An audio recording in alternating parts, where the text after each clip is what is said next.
Olá, sou Márcio Bueno e sejam muito bem-vindos a mais um episódio do podcast O Matuto Corporativo. No episódio de hoje vamos falar sobre o capítulo 4 do livro Matuto Corporativo.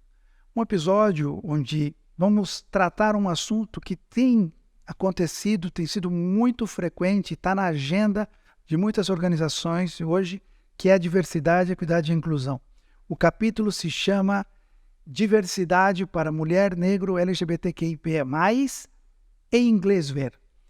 Para falar sobre isso, eu trouxe meu grande amigo e parceiro, Luciano Amato.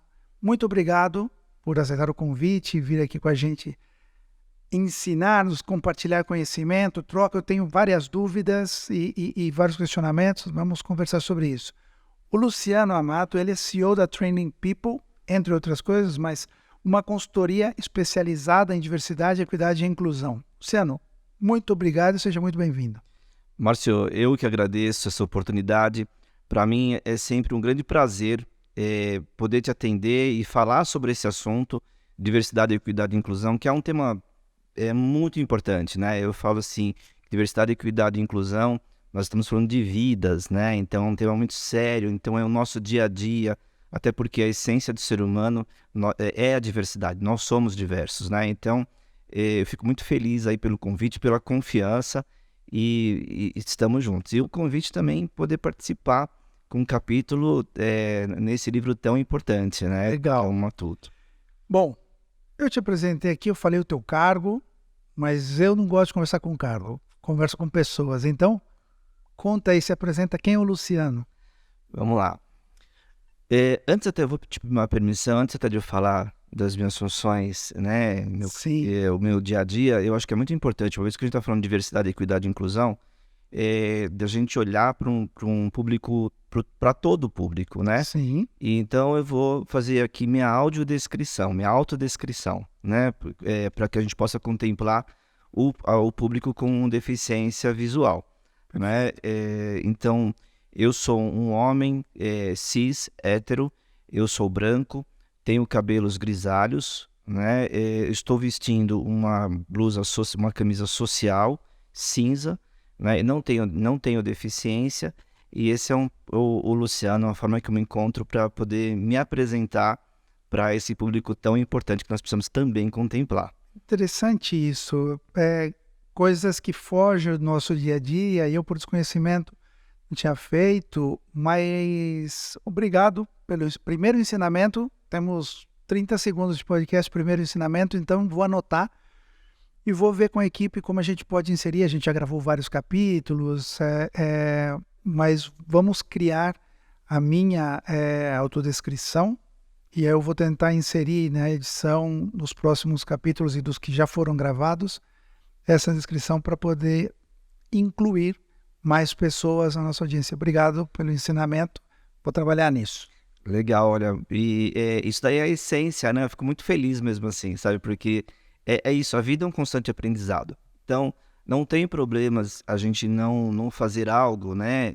O importante é que a gente tenha essa disponibilidade para mudar, e esse é o propósito, para sempre aprender, né? Eu tinha uma grande amiga minha, uma pessoa cega, inclusive, que ela falava pra gente, né? Ela falava assim, olha, ninguém nasce com manual de instrução, então ninguém é obrigado a saber como lidar com o outro, mas ela, no caso, né? Eu como cega, eu preciso fazer com que essas pessoas também saibam, né? E aprendam, e qualquer coisa da nossa vida a gente tem que ter essa disponibilidade de aprendizado. Esse é um ponto importante que você tocou, né? Depois a gente entra aqui no capítulo, mas está totalmente relacionado. Ou seja, segundo ela, obviamente, nós que não somos cegos ou que não temos deficiência, é importante aprender a lidar com essas situações, mas que também a pessoa que tem deficiência tem que ter a disponibilidade de ensinar. Perfeito. Inclusive a paciência, eu imagino que não deva ser fácil. Porque também é importante, porque se eu não sei, alguém tem que me ensinar, e quem melhor, quem está vivendo aquela situação, então... Perfeito. Não, e assim, se você me permite, a gente tem situações que as pessoas têm disponibilidade, mas não sabem como, né? Uma vez nós estávamos no metrô, a porta do metrô abriu, a pessoa, para ajudar ela, achou que ela não ia conseguir chegar na porta, assim, repentinamente segurou ela e trouxe assim para a porta do metrô, mas foi uma maneira abrupta. Não foi a intenção da pessoa era totalmente boa de ajudar. E ela falava, olha, se eu tivesse nesse momento reagido de maneira negativa, essa pessoa nunca mais ia se aproximar de uma pessoa com deficiência. Então, nós temos também essa responsabilidade, né? Então, ensinar o outro a todo momento. O ensinamento não é só numa sala de aula. A todo momento nós estamos ensinando e aprendendo com o outro. Então, isso é muito... Essa disponibilidade, essa visão que inclusão na via de mão dupla, ela é muito importante, ela facilita muito. Perfeito. Bom, vindo aqui, vocês já perceberam que vai ser enriquecedor, né, esse bate-papo. Vindo aqui para o capítulo, né, a gente não vai dar muito spoiler para o leitor aí poder comprar e ler o livro, mas a gente vê ali algumas situações nesse capítulo que o Alex, que é o CEO da empresa, acaba mostrando que tem intenção de trabalhar a parte de diversidade e inclusão na empresa, só que talvez não nem da forma adequada e muito menos pelos motivos, né, talvez mais nobres, por interesse. E aí no teu texto, eu vou citar aqui, eu vou ler para reproduzir certinho, você comenta que 75% dos CEOs de grandes empresas que atuam no Brasil têm uma estratégia para a diversidade. Que é um número super bacana, mas aí eu tenho algumas questões em relação a isso, né? Eu sei que você não tem esses dados e não é uma pergunta, não espero uma resposta, mas assim, quantos desses CEOs de grandes empresas estão atuando por convicção, porque realmente acreditam que isso é o que deve ser feito, ou porque está imposto pela matriz, o pessoal lá de fora que já está talvez mais avançado com isso? Olha, Márcio, realmente, como você falou, eu não vou ter um número Sim. objetivo para te dar, porque não, até mesmo numa pesquisa, né, é muito relativo, né? Ninguém vai abrir, né, essa informação. Mas o que a gente percebe na prática é que realmente você tem, é muito claro isso, você tem empresas que têm sim, que entendem o benefício, a importância de se trabalhar com diversidade, equidade e inclusão e fazem projetos consistentes e contínuos. Isso é muito importante, porque às vezes me perguntam, né? Então quando que eu vou atingir um nível de... isso não existe, porque na verdade é contínuo a diversidade, equidade e inclusão. Então você tem empresas, sim, que estão fazendo um trabalho muito sério e muito importantes, que são referência, mas você tem também uma parcela que não é pequena, tá, de empresas que fazem trabalhos paliativos, né, colocam a diversidade, equidade e inclusão com uma ação de marketing, não que o marketing não possa ser utilizado, acho que é importante você mostrar que você está fazendo, mas é importante fazer, é importante que não seja só uma ação de marketing, né? Até porque isso é temporal, né? A empresa que se propõe a fazer algo dessa forma, ela em algum momento isso vai ser percebido, porque as pessoas que fazem parte das dimensões, seja uma pessoa com deficiência, LGBTQIAP+, um negro, refugiado, né? A gente fala hoje da questão dos corpos, pensando na questão da pessoa obesa, gênero, em algum momento isso vai resvalar, né? E as pessoas vão perceber que, seja internamente, e internamente geralmente até mais rápido, porque você está lá no seu dia a dia, você percebe, poxa, mas a empresa está falando tanto que faz, que é diversa, e eu estou aqui, faço parte dessa dimensão e não estou vendo isso acontecer, né? E em algum momento, fora, isso também vai acabar sendo percebido, né? Então eu falo assim, olha, eu acho que não é inteligente agir dessa maneira.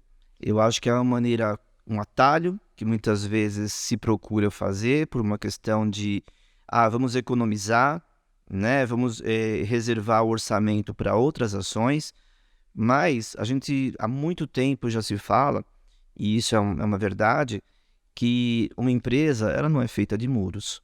Uma empresa ela é feita de pessoas. e pessoas são diversas, né? E essa é a essência. Tão simples quanto isso. Tão simples. Então, se a pessoa não se sente acolhida, não adianta você virar para ela, olha, veste a camisa da empresa. Ninguém veste nada. As pessoas, elas têm senso de pertencimento. E esse senso de pertencimento, elas vão perceber quando elas são valorizadas na sua essência, que é a diversidade. Sim. Se eu não me engano, eu acho que foi Churchill que disse, eu acho que essa frase é dele, depois a gente consulta, mas ele diz que você consegue enganar uma pessoa por muito tempo, muitas pessoas por pouco tempo, mas você não consegue enganar muitas pessoas o tempo todo. Não é possível. Exatamente. Então, no final, a máscara em algum momento cai se não é genuíno isso. Exato, e é o que a gente acabou de falar aqui, né, também. Quando você pode não estar pronto, completo, mas se você mostra a intencionalidade, que você valoriza aquilo, isso é bem percebido.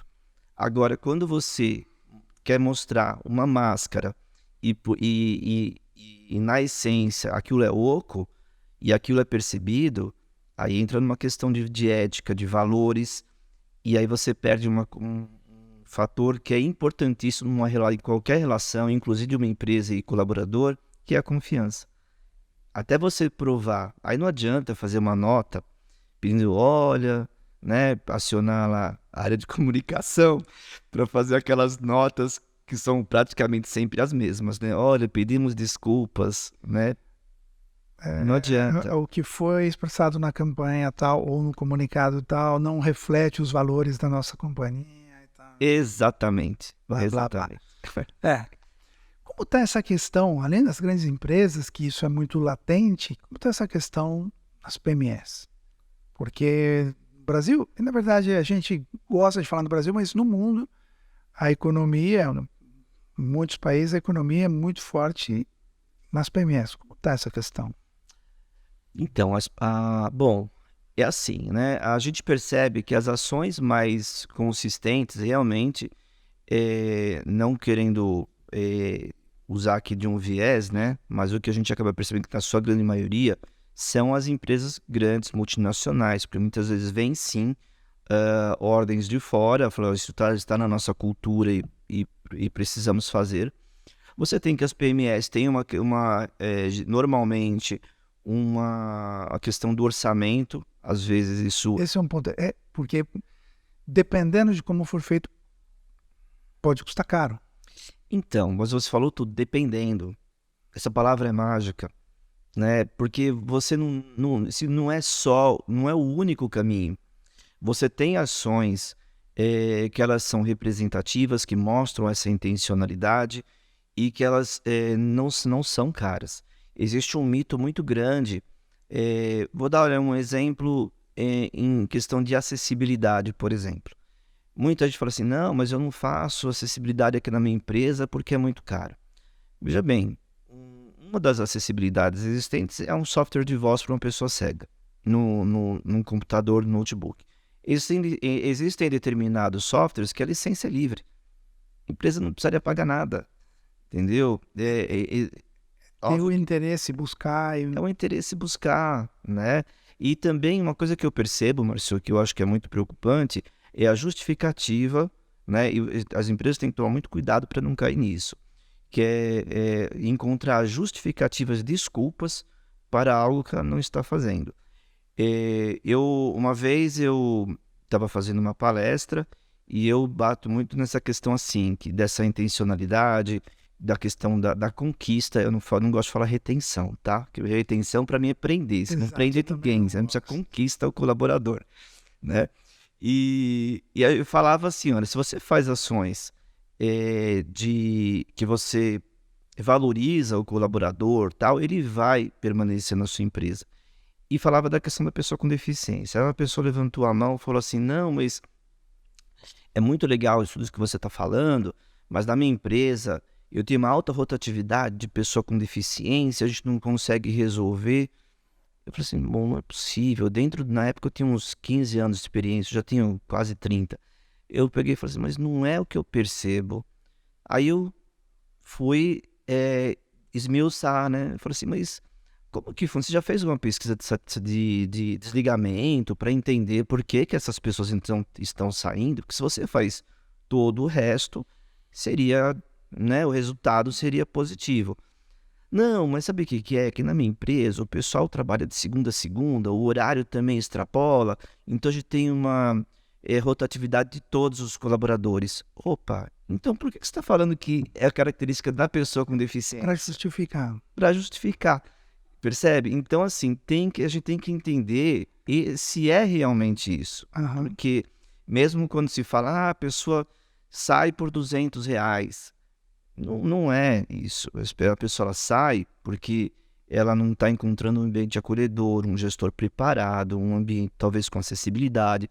Tem um outro entorno que faz com que ela olhe e não se sente olhada, não se sente valorizada, acolhida. E aí ela vai embora, seja até por R$ 100, não por 200, porque mas não é o 100 e 200 que é o divisor. É, Ela vai até para ganhar menos, mas no outro ela vai se sentir acolhida. exato.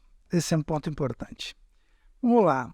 Aqui também você comentou uma coisa que eu acho fundamental.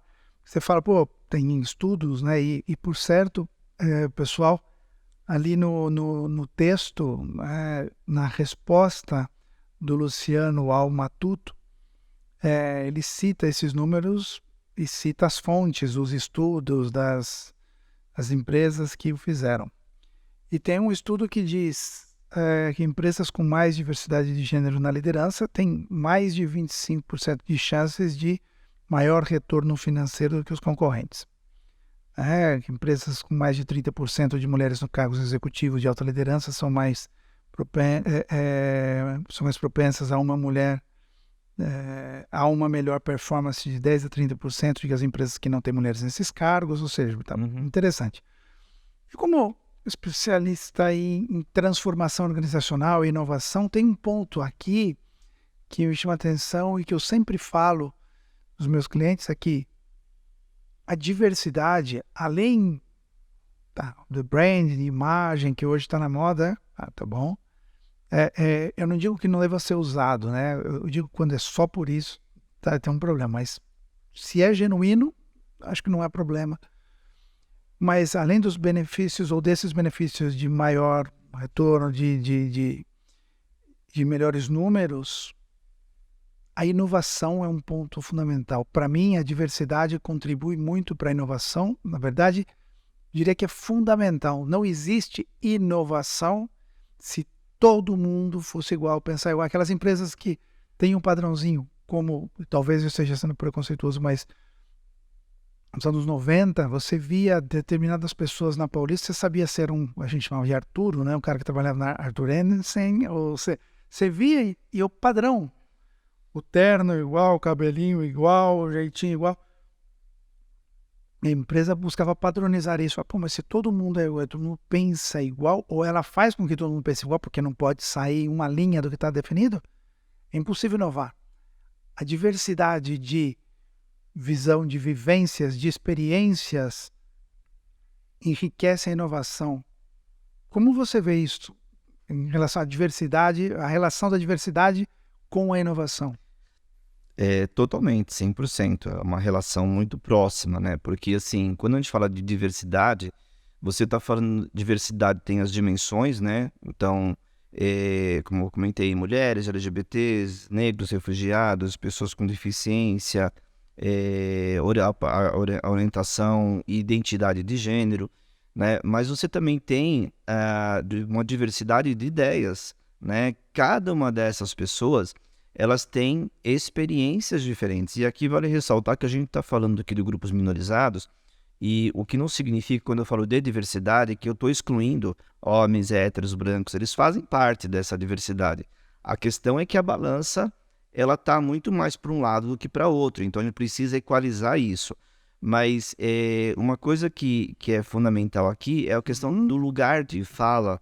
Então, eu nunca vou saber, eu como homem branco, hétero, sem deficiência, eu posso estudar ao máximo, mas eu nunca vou saber o que um LGBT sente, o que para ele é importante numa relação, para um negro, para uma mulher, porque eu não faço parte, a minha experiência ela é diferente. Então, onde que eu quero chegar com isso? Se você tem uma empresa que tem majoritariamente homens brancos, né? Como você falou, o pessoal da Arthur, né? Homens brancos, de terno, tudo assim. Você não vai conseguir entender, né, os outros espectros da sociedade, né? Que também são extremamente importantes. As mulheres contribuem muito com as ideias, o perfil e tudo mais, ou com as empresas. Ainda assim, as mulheres, mesmo ainda tendo uma distância, ainda um caminho a ser trilhado, né? Mas você tem, por exemplo, quando a gente fala em negros, né, você tem 8% de negros nas grandes empresas em cargos de liderança. Detalhe, e aí você tem uma questão chamada interseccionalidade, porque se você parece que a gente fala assim, a mulher ela só é mulher. Não, você tem uma mulher que tem uma mulher branca e tem uma mulher negra. A mulher branca, ela tem um privilégio em relação à mulher negra. A mulher branca sem deficiência, ela tem uma vantagem em relação à mulher negra com deficiência. Uma mulher cis, ela tem uma vantagem em relação à mulher trans, ou homem trans, né? Então você ainda tem essas questões de interseccionalidade que a gente precisa ser considerado. Então olha só como a gente fala de diversidade, não é só de colocar em caixinhas, mas é entender o ser humano na sua essência. Então, são experiências diversas. E quando a gente fala de inovação, o que se traz quando você vai inovar é também a sua experiência, né? De você construir um novo. Você constrói um novo a partir do quê? A partir de experiências, do teu repertório, né? E você vai buscar repertórios inovadores, inéditos, né? Mas sempre a partir da tua experiência. Então, a diversidade ela tem tudo a ver. Então, até por isso é comprovado que empresas que têm uma diversidade, e aqui nessa pesquisa eu trouxe a questão das mulheres, mas que ela tem diversidade no todo, isso tem um impacto direto no faturamento das organizações. Por quê? Além dela ter a representatividade interna, ela se identifica com a sociedade. Imagina, dá para dar um exemplo, até há pouco tempo, né, ou muito tempo, não sei, eu tenho 56 anos, você tinha, eu lembro que quando pegava a boneca, as bonecas eram loiras de olhos azuis, brancas, tudo bonitinho. E eu te pergunto, será que uma criança negra se identificava? O que começou a se fazer de tempos para cá, quando a gente começou a falar mais de diversidade, dessa importância e tudo mais? As empresas começaram a criar produtos específicos para os grupos. Então, hoje você já encontra bonecas negras, né, e que gera uma identificação maior. Isso, com certeza, foi dentro da empresa alguém que se identifica, possivelmente algum negro, e falou assim, olha, tá faltando isso, porque uma pessoa branca não teve a sensibilidade de perceber. E não é nem de má fé, simplesmente são vieses. São vieses, não é assim, não está dentro do espectro dela, ela não considera porque para ela não existe um problema. É assim, Márcio, só para a gente também não tomar um cuidado para generalizar, né? Existem situações, e eu espero de coração que sejam em menor quantidade, mas existem situações que são de má fé, tá? E existem situações que nós estamos inseridos dentro de viés, de uma questão cultural que leva-nos a ter esse tipo de atitude. E mesmo com toda a consciência que nós temos em relação à questão da diversidade, às vezes a gente, né? Assim, isso faz 30 anos, tá? Eu era estagiário, eu tive uma situação que foi muito complicada, eu era estagiário na área de seleção, e o supervisor contábil virou para mim e falou assim, olha, só que eu não... Ele é uma vaga de analista contábil, falou assim, só que eu não quero um candidato negro. Aí é maldade, né? E eu me posicionei. Naquele momento, eu falei assim, eu não me posicionei direto com ele, mas eu falei assim, eu não vou considerar isso.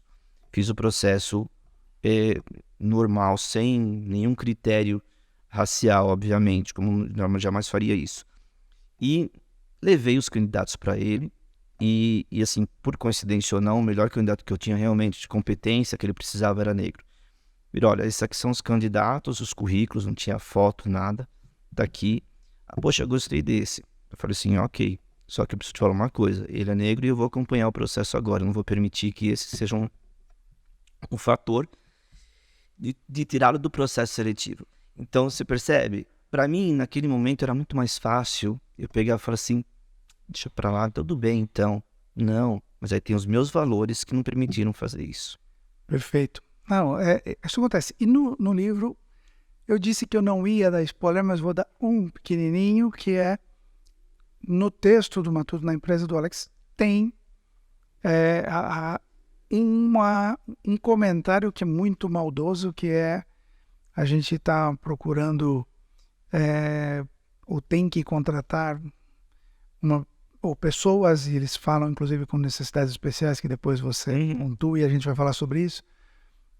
Pessoas com necessidades especiais, mas não queremos para a área comercial, porque não quero esse tipo de gente como imagem da empresa.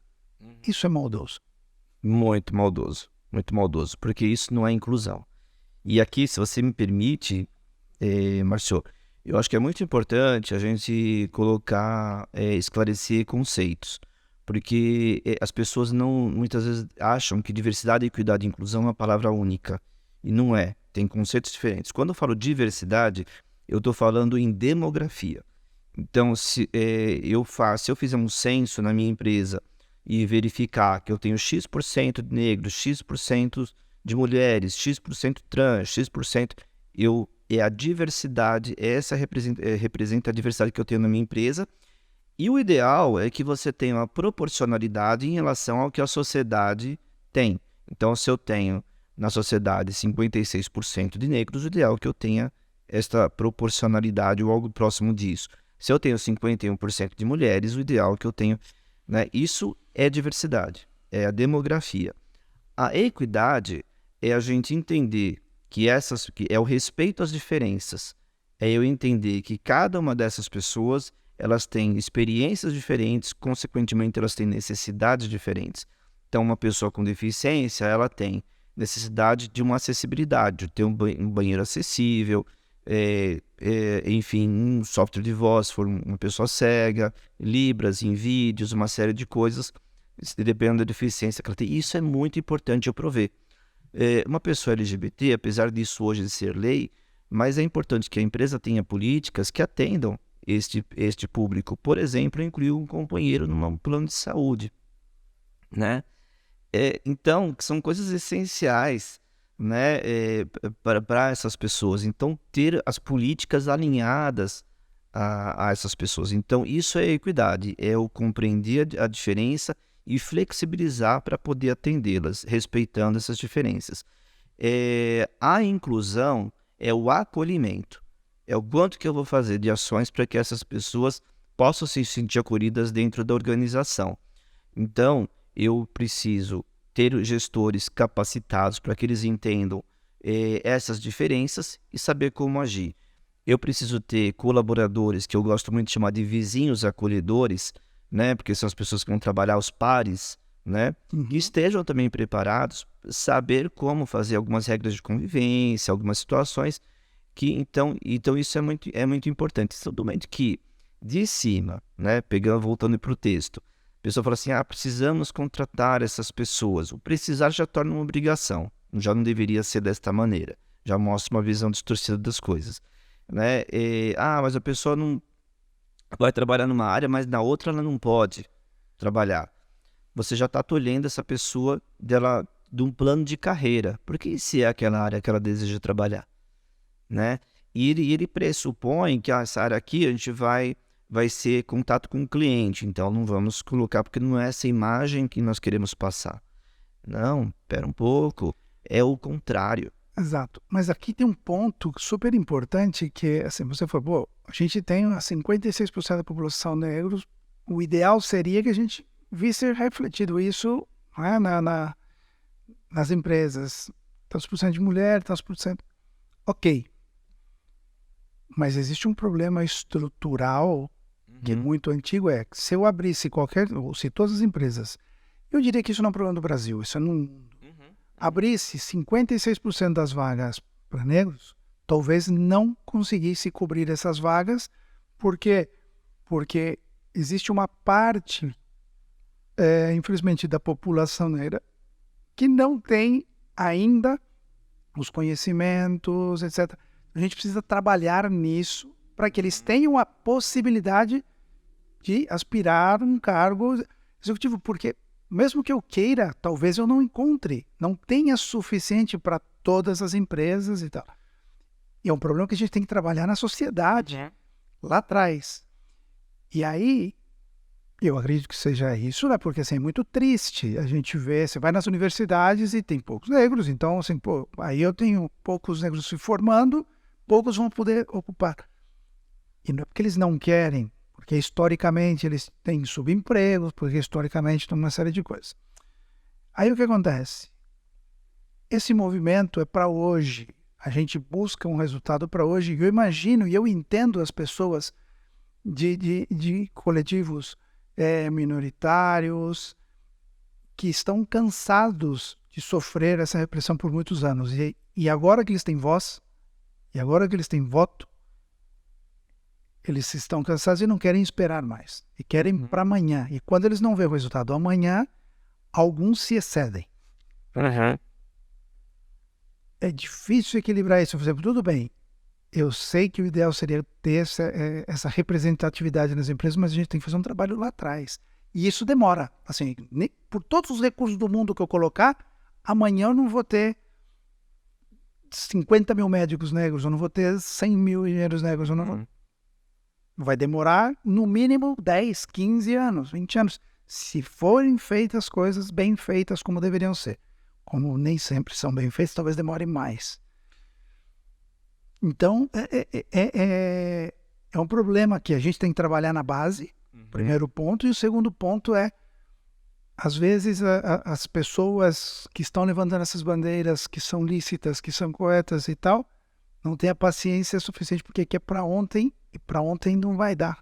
Então, Márcio, o que acontece? Essa é a minha visão, tá? Não sei. Não, perfeito. Eu acho que é essa troca, eu acho que é justamente isso.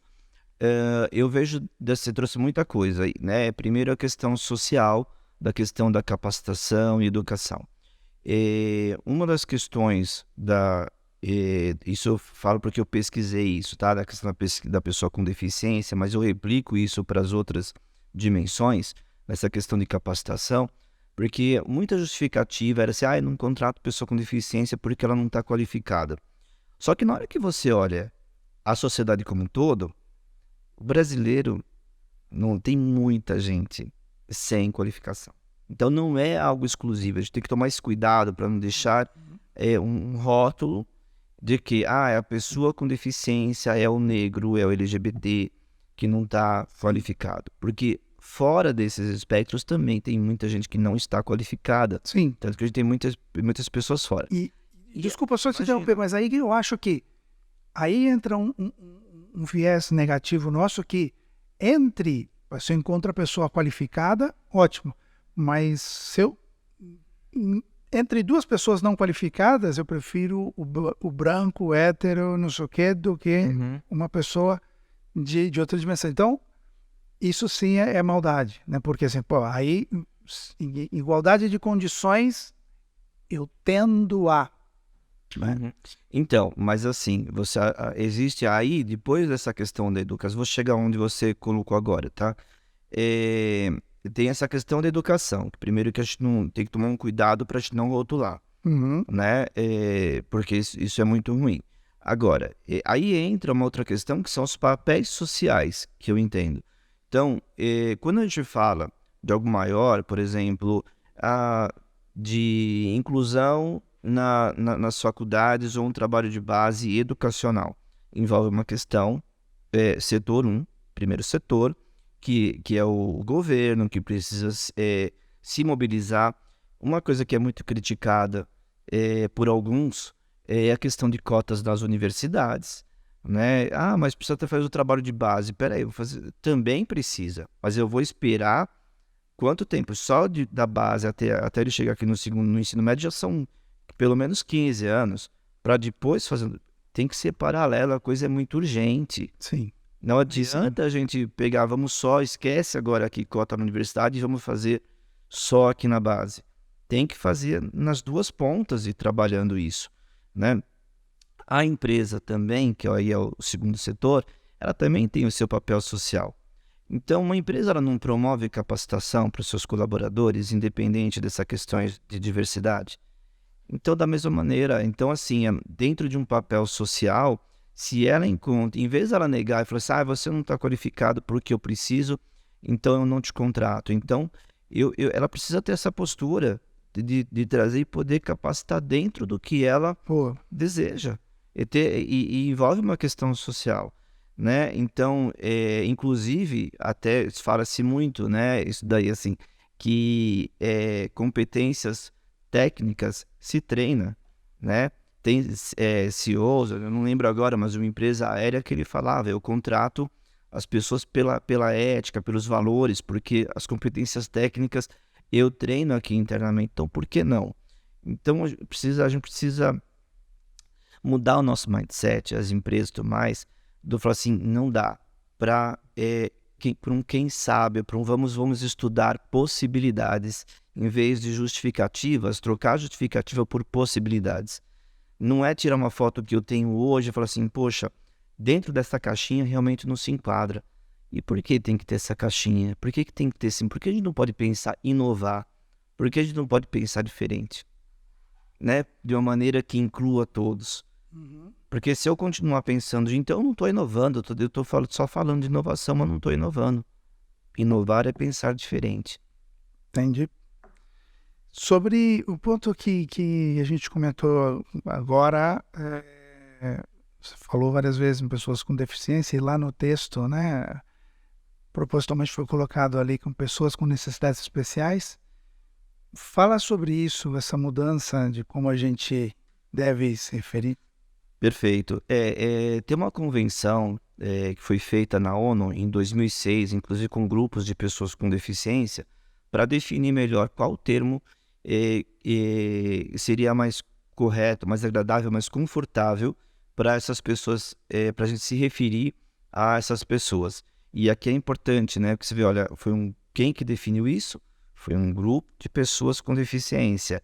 Então, isso é muito importante, você respeitar, como não sou eu que vou falar assim, olha, eu acredito que uma pessoa com deficiência, o melhor termo é, eu não tenho deficiência. Por muito boa vontade que você tenha, você não tem. Entendeu? Então, é importante envolvê-los. E aí, essa convenção definiu que a melhor forma seria falar como pessoa com deficiência. Então, por que pessoa com deficiência? Porque se você perceber, a gente protagoniza pessoa. Eu tenho pessoa. Quando os outros termos existentes, né, que se falava antigamente, era portador de deficiência. Onde que está a pessoa? Não existe. Outra coisa desse termo, que fala portador da deficiência. Tinha uma amiga minha que falou assim, nossa, eu adoraria portar deficiência, porque toda vez que eu fosse sair de casa, eu deixaria ela lá em casa e sairia sem ela. Ninguém carrega. É dela. Muito bom. Né? Quando eu falo pessoa com necessidade especial, eu tô agindo aqui de uma certa... Eu tô falando, ela tem uma necessidade especial como se ela fosse um capacitismo, né? Eu já tô mostrando aqui que ela tem uma necessidade especial, tá? Então também não é um termo adequado. O termo pessoa com deficiência, ele protagoniza a pessoa, ele não nega que ele tem uma deficiência, é uma pessoa com uma deficiência. Então, essa explicação teórica que definiu-se pessoa com deficiência. Então, gente, parece um detalhe, parece simples, mas faz uma grande diferença a gente usar o termo correto ao se referir. Então, isso é uma coisa que é um letramento que, para as empresas e nosso dia a dia, a gente precisa treinar as pessoas a falar corretamente. Esse é o ponto, porque, quer dizer, não faz parte do nosso dia a dia, portanto, nem sempre a gente sabe como tratar. Sim. Eu cito um exemplo meu, pessoal, tem uma pessoa que participou de um curso meu e ela tem uma mulher e ela tem uma esposa. E a esposa dela se machucou. E quando eu fui perguntar a ela como ela estava e tal, eu não sabia se eu me referia como esposa, como companheira. E para não errar eu decidi perguntar, falei assim, Lana, eu não quero citar, mas assim, Lana, como você prefere que eu me refira como companheira, parceira, esposa? Ela falou, não, minha esposa, era minha esposa. Eu falei, ok, perfeito. E a partir dali, perguntar eu acho que é importante, né? Porque se eu não sei, não me relacionar não é bom. E para me relacionar de forma amigável, amistosa e correta, se eu não sei, eu pergunto. Tento me informar ou pergunto diretamente. Tem algum problema perguntar? Nenhum, nenhum. Eu diria assim, que o que tem aí é uma questão é a forma, né? Primeira coisa, não precisa ficar constrangido, né? É que a gente tem muito isso. Né? Sim, aí eu Olha, não sei se então, eu sabe, pergunto, não sei será se eu que eu pergunto? devo. Olha, eu queria te falar, perguntar uma coisa, mas eu não sei se eu devo. Será que eu falo? A pessoa fica, meu Deus, o que que é? Né? Então, não, gente, é naturalizar, porque é natural, entendeu? Então, perguntar, não tem problema assim. Ou se a pessoa às vezes vai perguntar, que aí envolve a pessoa mais preconceituosa, com ironia, né? Olha, então, né? E isso até é importante a gente falar, porque não é só na questão de perguntar, sabe, Marcelo? Então, só fechando essa questão, perguntar é importante. Se não sabe, pergunta. Pergunte de maneira natural, sem medo de errar, sem me dar o que a pessoa vai falar. Pergunta. Porque não é só perguntar, mas a forma como você vai fazer, ela também importa, né? Então, quanto mais você naturaliza na tua fala, melhor a pessoa de maneira alguma vai se sentir ofendido ou alguma coisa nesse sentido. Agora, pegando um gancho nisso daí, uma questão que é muito importante as empresas fazerem, até para que isso aconteça, é justamente fazer ações internas de eh, sejam palestras, sejam informativas, sejam pílulas do conhecimento, que você vai jogando você sabia isso, você sabia aquilo, para ir gerando uma consciência nas pessoas. E também para que as pessoas vão percebendo que e aí a empresa tem que inibir isso, a questão de piadinhas. A gente vem de uma questão cultural que as piadas, muitas vezes, elas vêm com um tom pejorativo que ofende, né? Aí o pessoal assim, mas na época do Costinha era outra coisa, era outra época, né? Eu não vou virar para uma mulher, a mulher tá trabalhando, mas na época do meu bisavô a mulher ficava em casa, era outra época.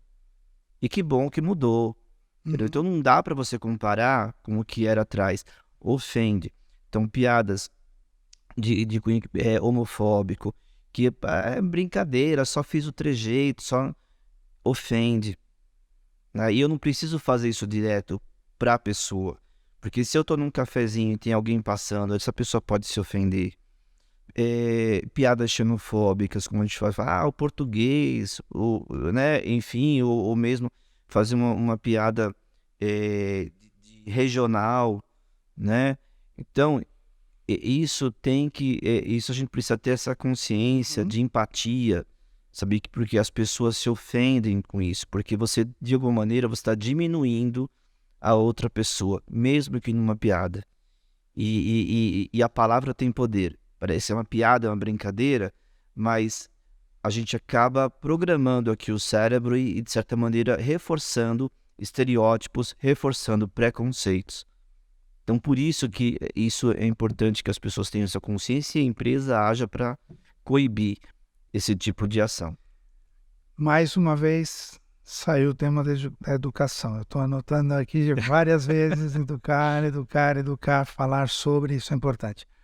Tem um ponto também no teu texto que você comenta que para que uma empresa se torne genuinamente diversa, não basta contratar pessoas de uma determinada dimensão. É necessário que a diversidade esteja no DNA da empresa, que sua cultura seja trabalhada. Portanto, as ações devem ser iniciadas e apoiadas de cima para baixo. Eu estou de acordo com esse ponto que essas ações, elas transformação de cultura e mudança cultural, inevitavelmente tem que ser sponsorizada, patrocinada, impulsionada pelo time executivo da empresa. Mas esse é um movimento que eu converso com muitos executivos. Outro dia eu conversei até com uma pessoa que ela é muito ligada e muito associada a todos os eventos que ela faz. O negócio dela está pautado em conectar executivos. Então ela só fala ou quer falar com executivos porque ela acha que é o executivo que muda o mundo.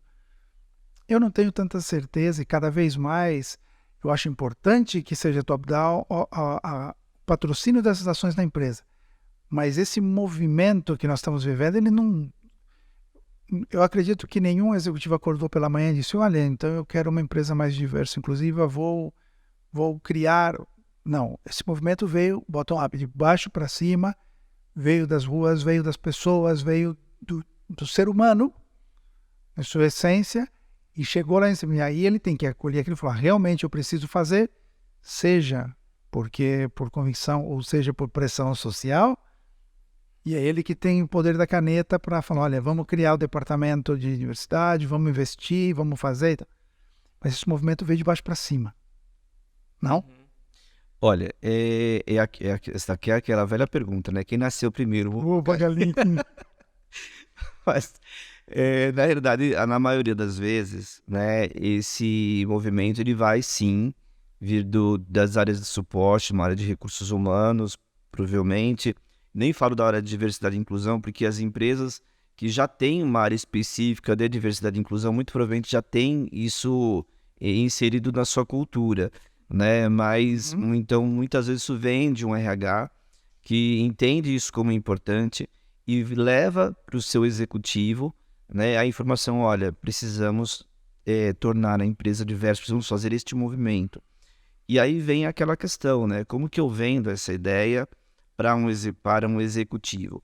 Porque eu sempre falo assim, né? Quando a gente vai vender uma ideia, é um erro quando a gente vai com os nossos parâmetros. Você tem que trabalhar a tua comunicação com o parâmetro do outro, né? Então, eu dando um exemplo assim, bem a grosso modo, se eu vou falar com uma área de marketing, vender algo para uma área de marketing, eu preciso... A mesma situação. Olha, eu tenho isso daqui vai ser bom para a imagem da empresa. Usando bem de um viés, né? Óbvio que marketing não é só isso. A imagem da empresa. Se eu vou vender esta mesma situação para o financeiro, olha, isso daqui é importante, porque vai gerar uma economia para a empresa. Se eu vou trabalhar com a área de recursos humanos, olha, isso vai fazer com que os colaboradores sintam-se mais motivados e vai trazer mais resultado.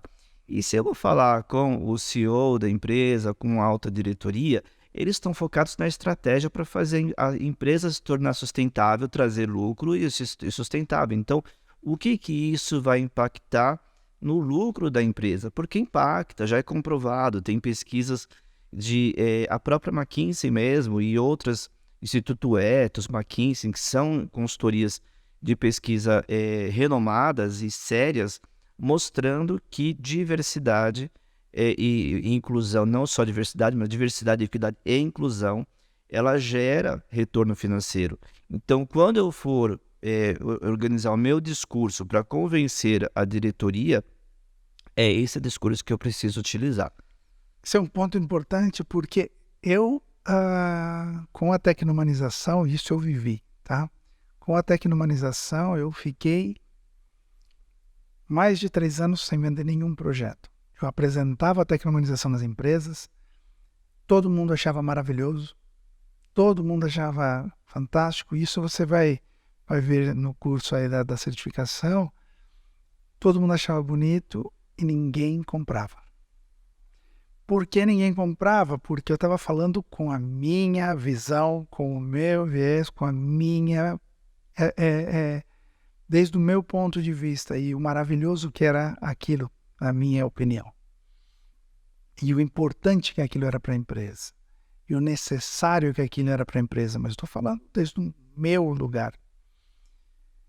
E eu saía de todas as reuniões com uma frustração enorme, daquela sensação de que a cirurgia foi um sucesso, mas o paciente morreu. Não serve para nada isso. Todo mundo falava, que fantástico esse teu conceito. Ninguém comprava. quando virou a chave, quando eu criei frameworks, quando eu criei que falam a linguagem daquelas pessoas, que falam e levam a necessidade que ela tem e atende aquela necessidade. Eu já não falo mais de tecnomanização, eu falo de como criar cultura digital, de como criar cultura de inovação, de como... E aí as pessoas falam, pô, isso sim me interessa. Isso sim eu compro. E começaram a comprar. E aí a gente começou a fazer...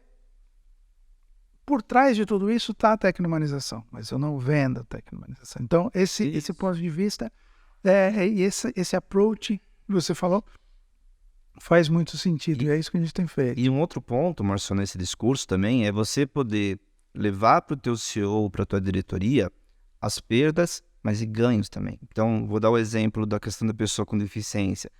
Se eu não contratar, o que eu perco? Eu posso tomar uma multa, né? Uma multa que é alta, e isso pode onerar a empresa. Se ela for reincidente, vamos gastar mais. Então, isso é algo que eu perco. Se eu só falo que eu perco, se eu só dou esse argumento, como que isso vai chegar para essa diretoria? Poxa vida, eu vou ter... Aí vem a obrigação. Eu tenho que fazer. Eu tenho que fazer. É um mal necessário. É um mal necessário. Agora, qual é o ganho que eu tenho no momento que eu contrato pessoas com deficiência? Você tem pessoas que pela própria vida mesmo, acabam tendo que se superar diariamente. Então, essas pessoas elas tendem a sim se esforçar muito mais. Você tem a questão que isso é natural, as pessoas se motivam, né, no entorno, porque percebem uma empresa diversa, e isso eu estou falando de pessoa com deficiência, mas da mesma maneira, uma empresa com mais mulheres, você tem sempre essas perdas e ganhos. Então é importante você mostrar, obviamente, que mais ganhos, né, a gente tem que colocar aqui na balança para esse convencimento, mas jamais mostrar só o que se pode perder, para não entrar como algo negativo. Eles precisam entender que isso vai trazer ganhos para a empresa, para que essa disponibilidade. Eu escrevi um tempo atrás, eu não posso deixar de falar, nosso bate-papo, eu escrevi um tempo atrás um artigo que se referia à inovação, mas que falava sobre neurodiversidade. Porque todos somos neurodiversos, somos diversos, somos neurodiversos. E aí eu me referi porque, assim, na tecnomanização a gente tem aí uma parceria, eu adoraria emplacar muitos projetos, essa parceria que é com a Specialistern. Sim, Marcelo Vitorino. Marcelo, é fantástico, um querido, e inclusive eu gostaria de deixar aí no link do vídeo, se você estiver vendo pelo YouTube ou se você estiver vendo isso pela TV, talvez a gente coloque um QR Code ou vá lá no site, procure a Specialistern. Para quem não sabe, quem não conhece, é uma empresa que dá capacitação, treinamento, informação para pessoas com TEA, né, com transtorno do espectro autista. Isso. E eles não só dão esse treinamento, mas ajudam essas pessoas a entrar no mercado de trabalho, fazem um acompanhamento durante um tempo, treinam a empresa para receber e acolher a partir de inclusão. Então, é sensacional o trabalho deles. Deixei para o final mais um ponto aqui. Tá chegando no final já? Também. Poxa. Mas aqui tem alguns pontos que eu quero tratar, mas esse ponto, para mim, é o que mais, em algumas ocasiões, me incomoda. Essa parte da comunicação das empresas, ou posicionamento das empresas, primeiro, antes de falar qual é a minha opinião sobre isso, quero saber a tua. Você acha que as empresas devem posicionar-se em relação à diversidade, equidade e inclusão? Eu acredito que sim. E vou te falar assim, que quando eu falo de comunicação, eu vou entrar nessa questão do posicionamento, que é mais para o mercado, mas assim, é muito importante que a empresa tenha uma preocupação com a comunicação interna, né? Como que ela comunica essa diversidade, esses valores, essa cultura para dentro da empresa. Então também não deixa de ser um posicionamento, porque eu posso ter dentro da minha organização pessoas que são avessas à questão da diversidade e inclusão, né? Sem problemas. E aí é uma questão da empresa se posicionar. Olha, a empresa institucionalmente valoriza questões de diversidade, equidade e inclusão. Então, esse tipo de questões, as piadinhas, né, e outras atitudes, nós não vamos tolerar. Abrir até canais de denúncia, né, confidenciais, né, mas é importante que ela tenha esse controle desse clima organizacional. E a comunicação externa também. E aqui, quando eu falo de comunicação externa, tem duas questões. Tanto um posicionamento, imagina assim, que de repente eu tenho um cliente, e aí eu faço um post lá nas redes sociais, me posicionando a favor da diversidade, equidade e inclusão, e aí algum cliente vai assim, não, mas isso é um absurdo. Como assim? Então, se for desse jeito, então não apoio os cancelamentos, né, que o pessoal costuma fazer às vezes nas redes sociais. E aí não tem como, não dá para ficar em cima do muro ou falar assim, não, então repensar. Se você se posicionar dessa forma, você não é um posicionamento. O posicionamento exige um lado, né? E então, isso é muito importante. Eu teve casos no mercado de empresas que se colocaram, a própria Uber fez uma campanha e se colocou, olha, se você é racista, então talvez o Uber não é para você. E tem outras empresas que eu conheço que também se posicionaram. O Boticário fez campanhas lindíssimas. A própria Magazine Luiza fez um programa de trainee exclusivo para negros. E foi assim, teve um pessoal que apoiou muito e teve aqueles que questionaram, até juridicamente, só que é perfeito, mesmo juridicamente, isso é perfeitamente possível, você está falando de uma ação afirmativa. Então, a empresa... excluir, mas você não pode excluir, você está incluindo. Então, a empresa se posiciona, não, nós vamos continuar com esse programa porque ele tem um propósito. Tá, mas aí vem o meu segundo ponto. Você acha que as empresas devem defender valores ou causas? Eu acho que essas causas têm que estar nos valores da empresa, eu acho. Mas assim, para mim é muito diferente uma empresa que fala assim, olha, eu quero defender a causa, né, o marketing de causa, que está famoso, por isso estou chamando causa, nem sei se é o termo correto para chamar, mas os veganos, os LGBTQIA+, etc. Ou o respeito à escolha do outro. O respeito, para mim, é um valor. O veganismo, talvez, desse ponto de vista de marketing, é uma causa. Então, levantar a bandeira de uma causa ou levantar a bandeira de um valor. Esse é um ponto que, assim, na tua opinião, eu vou dizer já antes, eu sempre tendo a pensar que é melhor defender valores que causas. Mas eu acho que quando a gente fala da diversidade, eu vou pegar o conceito de diversidade, equidade e inclusão, que aí você trouxe uma outra questão, que é a questão do veganismo e tal, não diminuindo, mas eu acho que a gente está falando de vidas, né? Quando a gente fala de diversidade, equidade e inclusão, talvez pode ser um viés meu, por isso ser uma causa, um propósito de vida que eu tenho escrito, né? O meu propósito é fazer parte da construção de uma sociedade mais justa e inclusiva, isso eu tenho escrito, então talvez isso me toque mais, pode ser. Mas eu acho que quando a gente fala de diversidade, equidade e inclusão, a gente não tem como desvincular conceitos de respeito, de empatia. Isso tá embutido, não tem como eu só falar de um sem falar de outro. Tanto que essa fala, quando eu coloquei dos conceitos, né? O que é equidade? O que é equidade? É respeito às diferenças. O que é inclusão? É empatia, acolhimento. Então, necessariamente, eu estou falando deles. Eu acredito que você pode falar de respeitos, os valores, mas eu acho que diante do cenário que a gente tem, eu acho que a gente tem que ser específico, sim. Eu acho que aí não é defender uma causa. O que não se pode, eu acho que é defender uma causa por defender, que é aquilo que a gente fala assim, fazer o marketing sendo que dentro está oco, né?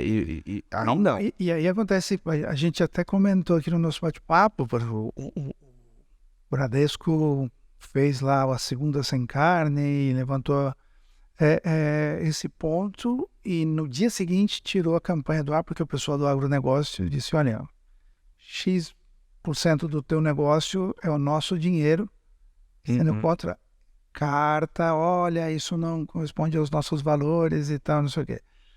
Então, quando você defende causa, corre o risco. Agora, mesmo defendendo a questão da diversidade, equidade e inclusão, e não só uma causa, e mesmo defendendo valores e sendo mais incisivo, eu acho que às vezes o que me incomoda é que pesem a mão, porque para defender um direito, para defender um posicionamento que eu acho lícito, eu ofendo o outro. Por exemplo, Benetton.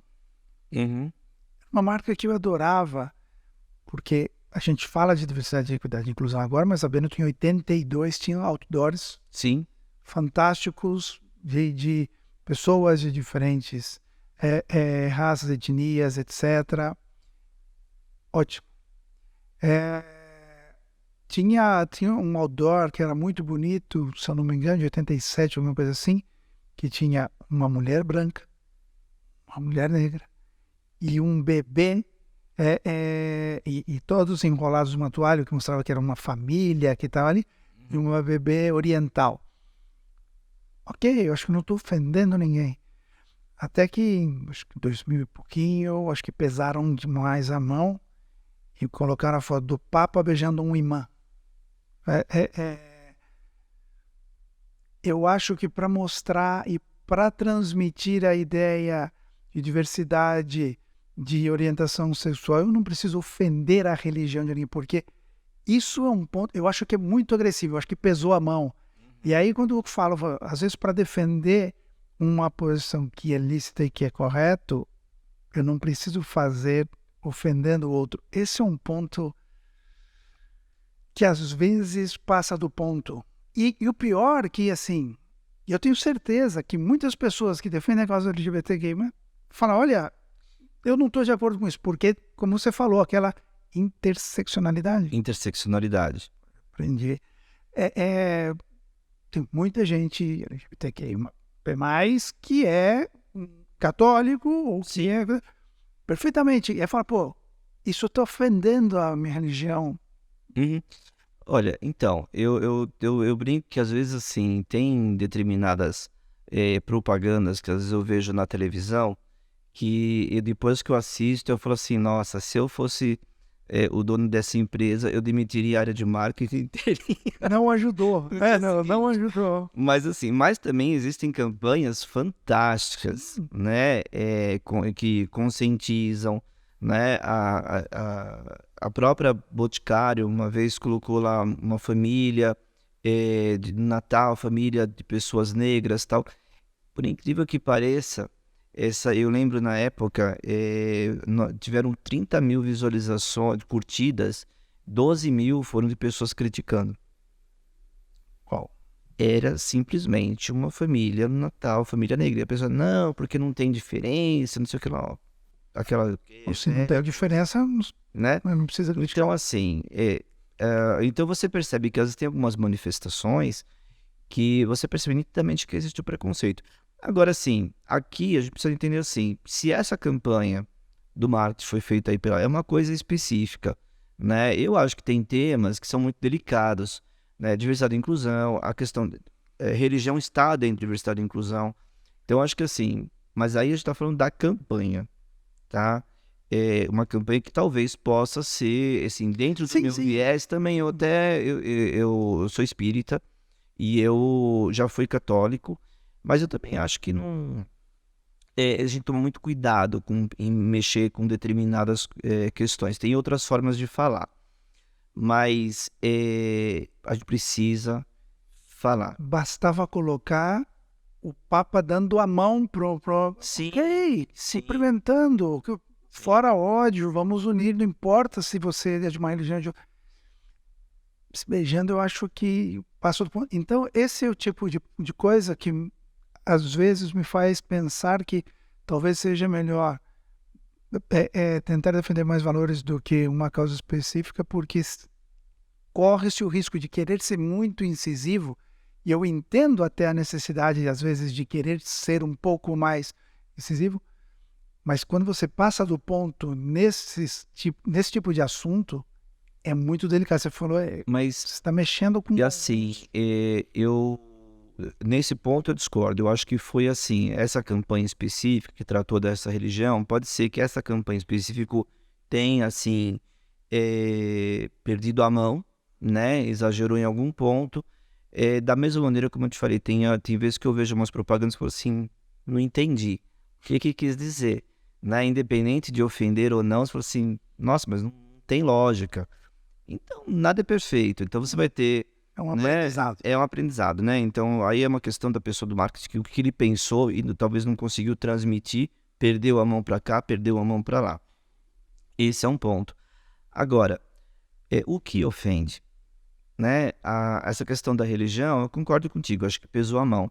Só que assim, da mesma maneira, se a gente for olhar aqui, essa propaganda aqui do Boticário, colocou uma família negros, mas teve pessoas que se ofenderam, teve 12 mil que se ofenderam, sabe? Quando a Volkswagen fez lá o Polo e fez a campanha, colocou um casal homoafetivo, fazendo uma propaganda. Nossa, mas as redes foram assim, teve gente que deixou de que vendeu o carro. Sabe? É uma coisa que você olha e fala assim, gente, então, outras empresas que às vezes fazem campanhas, Natura é muito, colocou o Tami no Dia dos Pais, teve gente que olhou e falou assim, então eu vou deixar de comprar Natura. Eu falei assim, gente, então, se eu for olhar para essa questão da ofensa, eu posso falar assim, bom, então eu não vou fazer porque eu estou ofendendo alguém. Alguém eu estou ofendendo, se ela está certa ou está errada, mas eu tô então, assim, então eu acho que por isso que a gente tem que tomar esse cuidado, que a gente não pode deixar de falar. Porque quando a gente mostra situações, mesmo que cause um incômodo, eu estou falando, eu estou educando, eu estou mostrando para as pessoas que essas pessoas existem e que elas merecem ser valorizadas sim na sociedade. A gente tá num processo de mudança, de aprendizado. Algumas pessoas, talvez como eu, você, a gente está no nível que a gente já conhece, a gente já está mais familiarizado e aceita, né? E em todas essas questões. Tem um espectro muito grande aqui de pessoas. Tem aqueles que são os preconceituosos de carteirinha, que você não aceita, acabou e ponto.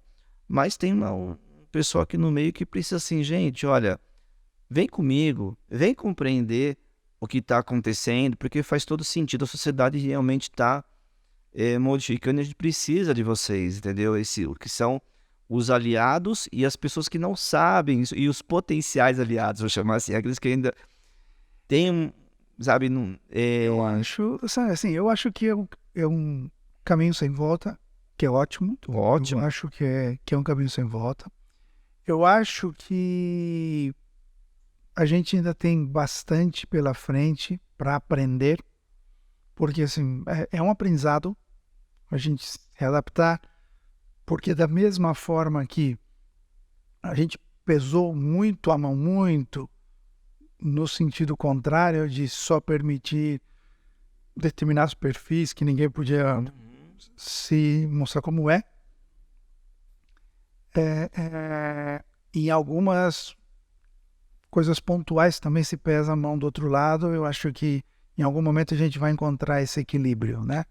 Se você me permite, Márcio, é só assim que eu acho que é importante a gente falar que esse pesar a mão, a gente está falando de uma questão de propaganda, marketing, né, não sei o que lá. Porém, esse pesar a mão, ele acontece até hoje, no dia a dia, para essas pessoas dos grupos minorizados. Até hoje, você vê pessoas negras indo num shopping sendo perseguidas pelo segurança. Até hoje, você vê pessoas negras com medo de parar num ponto de ônibus ou parar numa esquina com um celular e ser abordada por policiais e sabe-se lá o que pode ser feito. Até hoje, você vê pessoas transgêneros com dificuldade de entrar em empresas, né? Assim, essas pessoas existem e elas precisam estar na sociedade. Até hoje você vê mulheres que vão para uma reunião de diretoria e são interrompidas por um homem muitas vezes, é ela que é escolhida de se fazer uma ata, né? Ou seja, isso também denota toda uma sociedade. Isso aí também é pesar a mão, Não, né? quando eu digo pesar a mão, Então, não me refiro só à comunicação, marketing, não. Eu me refiro a atitudes. Eu acho que a sim, sociedade cometeu muitas e ainda injustiças. comete. E ainda comete muitas injustiças com esses grupos minoritários. E agora a gente tem que buscar esse equilíbrio. Mas em outra conversa que nós tivemos, em outro momento, você explicou, eu gostaria que você falasse do equilíbrio. Sim, eu acho que isso é natural mesmo. Eu acho que muitas pessoas, quando a gente fala de equilíbrio, imaginam o equilíbrio como algo estático, né? Então você tem lá aqui a base, né? E aquela madeira, vamos dizer assim, a balança estática no meio de uma maneira igual para todos. Só que na verdade é assim, o que acontece é que quando a coisa está desequilibrada, essa balança ela pende para um lado somente. Na hora que eu solto, né, e isso daí e começo a pender para o outro lado, naturalmente essa balança ela vai começar de um lado para o outro, de um lado para o outro, até que aos poucos ela vai parando num ponto estático. E olhe lá, porque muitas vezes ela mesmo assim ainda ela fica indo de um lado para o outro. Mas tudo bem, mas já não é um desequilíbrio tão grande. Então, Isso, quando você me comentou isso, eu fiquei pensando, porque eu imagino que as primeiras mulheres que usaram um biquíni, as primeiras mulheres que fizeram um topless, que era um escândalo onde já se viu mostrar o corpo, mostrar topless, para conseguir aquele espaço, muitas acabaram em algum momento exagerando e queriam andar de biquíni por qualquer lugar ou fazer topless em qualquer lugar. E acabava, talvez, em algum momento, ofendendo as pessoas. Hoje, usa biquíni onde pode, onde quer, ninguém fala nada e é normal. Se encontrou-se um equilíbrio, eu acho que isso vai acontecer, mas isso não acontece de maneira orgânica e por geração espontânea. Isso é uma coisa que a gente tem que trabalhar para que aconteça. Inclusive assim, né? Se a gente for parar para pensar, a gente está vivendo um momento que isso aí acho que começou nas questões políticas, não vou entrar em questões políticas, mas começou por aí e ela se estendeu para outras questões, que é um momento de intolerância muito grande entre as pessoas.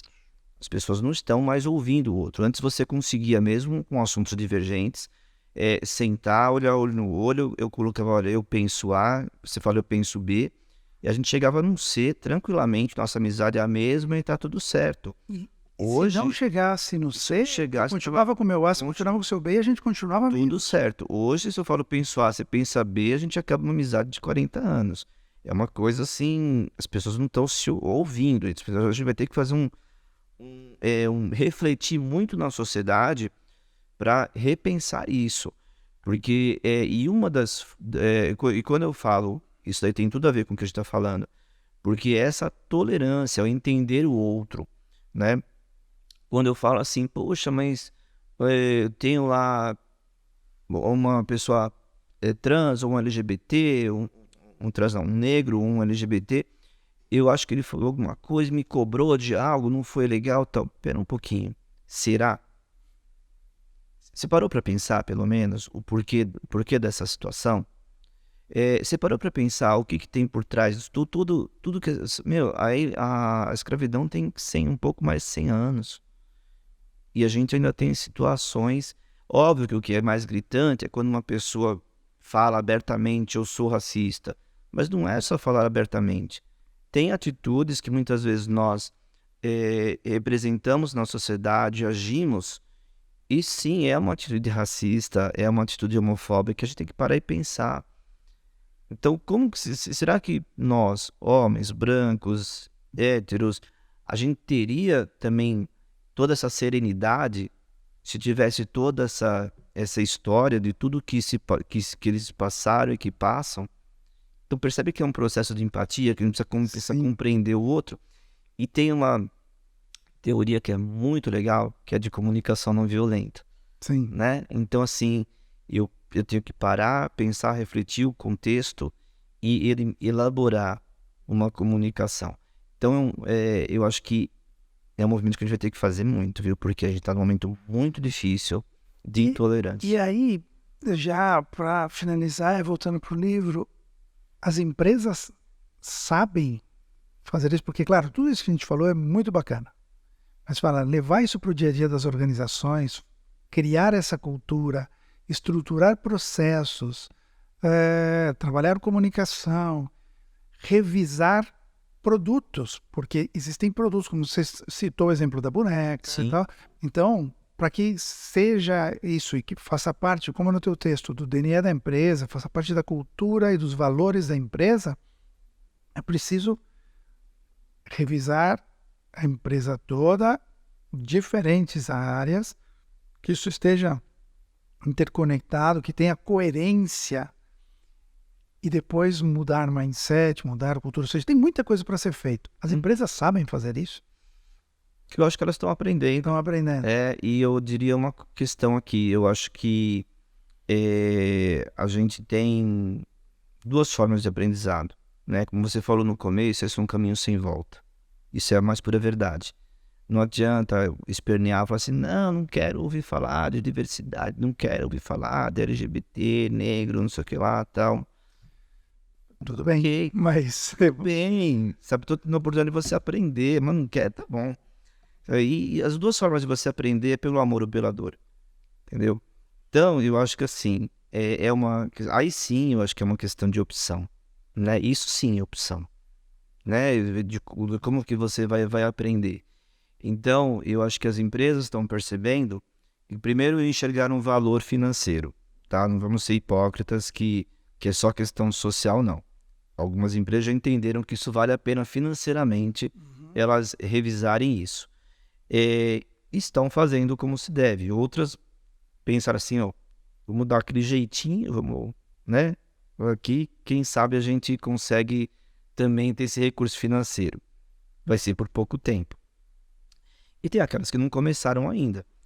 Então, mas eu acho que é um aprendizado. Vão aprender pelo amor, né? Ou vão aprender pela dor. A hora que pensarem em fazer, o mercado vai estar lá na frente. E às vezes não dá tempo. E às vezes não dá tempo. Então, é uma questão de rever. Porque as pessoas estão cobrando mais agora. Quando eu digo, sim, sem dúvida. Quando eu digo que é um caminho sem volta, porque assim, no meu segundo livro, o que vai acontecer após o ano que não aconteceu, a gente sempre viu que após eventos de alto impacto, guerras, pandemias, atentados terroristas, sempre se dispara um gatilho e acelera-se movimentos sociais que já emergentes e tal, e se potencializa isso. E isso, analisando a história, aconteceu. E esse era um dos pontos que a gente viu que após Covid, por mais que as pessoas não tenham relação, eventos desse tipo movem determinados, ou atuam em determinados movimentos e potencializam. Eu estou convencido de que vai ser. E linkando com o que eu comentei, se as empresas sabem porque muita coisa para fazer, eu gostaria de já comentar e anunciar a vocês e tal, que a gente tem conversado aí e vamos fazer uma parceria para criar um framework de diversidade, equidade e inclusão baseado na metodologia da tecnomanização. A gente tem vários frameworks e a gente vai criar um específico juntamente com o Luciano para a gente poder levar um framework mais estruturado para as empresas. Não é uma receita de bolo, não é porque isso não tem receita, é muita coisa que tem que ver, cada empresa é uma realidade, mas a gente poder ajudar as empresas a promover e a fazer essas transformações que são tão importantes para elas e para a sociedade. Márcio, isso é de extrema importância. De novo, eu te parabenizo por essa iniciativa. A gente precisa ter mais espaços como esse, para poder falar sobre diversidade e inclusão num podcast, ou levar a ideia para as empresas. E é isso, a gente precisa comunicar isso, a gente precisa... O trabalho de diversidade, equidade e inclusão é um trabalho de formiguinha, mas ele tem muito propósito, entendeu? Então a gente é a construção de uma sociedade mais humana. E como que a gente faz isso? Ela não é do dia para a noite, né? Mas é uma construção e a gente faz através justamente desses espaços, dessas oportunidades. Então essa tua iniciativa, ela é muito louvável. gera um valor enorme para a tecnologização, né? A humanização, né, desse processo, ela fica bastante genuína. E eu agradeço pela confiança de você ter me chamado para poder compor aí essa equipe, né, de tantos profissionais que tem no mercado, ter essa oportunidade, pode ter certeza que a gente vai fazer um belo trabalho com muito propósito e muito resultado. Legal. Super obrigado pelo seu tempo. Eu sei que não é fácil parar o dia a dia com essa loucura que a gente vive, se deslocar em São Paulo, que também é uma loucura, para vir aqui, mas muito obrigado. Eu acho que a gente atingiu e superou as expectativas, porque eu sempre digo que esse podcast eu quero que as pessoas que leram o livro, ou se você ainda não leu, link, descrição, QR Code na tela, etc. Que as pessoas que leem o livro, que assistem esse podcast, possam sair dele melhores do que elas entraram. Isso é importante. E eu acho que a gente conseguiu trazer muitos conceitos, muitas ideias. Então, super obrigado. Dá mão aqui, cara. Valeu, brigadão. Valeu, obrigado. E, só para finalizar, a gente vai continuar gravando os episódios do podcast, falando de todos os capítulos, mas a última frase do texto do Luciano respondendo ao Matuto no livro foi que ele sugeria que o Matuto fosse promovido a CEO. Esse livro vai ser uma trilogia. Tudo pode acontecer. Vou deixar aí no ar. Obrigado, valeu. Obrigado. Nos vemos no próximo episódio. Até lá.